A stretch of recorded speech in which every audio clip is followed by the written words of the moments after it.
রমজান মাসকে সামনে রেখে গলাচিপার উপজেলা নির্বাহী অফিসার মিজানুর রহমান নিজ উদ্যোগে দুস্থদের মাঝে সবজি বিতরণ করেছেন।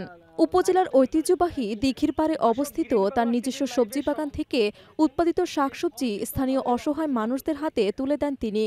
শুক্রবার বেলা ১১টার দিকে তার সরকারি বাসভবনে বসে প্রায় ৫০ জন নারী পুরুষের মাঝে বিনামূল্যে সবজি বিতরণ করা হয়। এ সময় উপস্থিত ছিলেন মিসেস নাহিদা রহমান। এ সময় উপজেলা নির্বাহী অফিসার মিজানুর রহমান বলেন, সবজি বাগানের সবজি রমজান মাস উপলক্ষে বিতরণ করেছি এবং এই বিতরণ কাজ অব্যাহত থাকবে।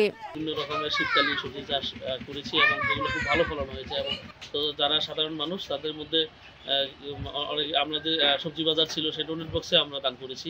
ডোনেট বক্সের মাধ্যমে সবজি স্বল্প মূল্যে এবং ডোনেট বক্স থেকে যারা নেয় তারা তো বিনামূল্যেই নিতে পারে। সেখানে দেওয়ার পরপরও এখন যেহেতু রমজান চলে, আমি চিন্তা করলাম যে আমার যে দিঘির চারপাশে যে সবজিগুলো হয়েছে সেই সবজিগুলো তুলে আজকে আমি কিছু বিতরণ করলাম।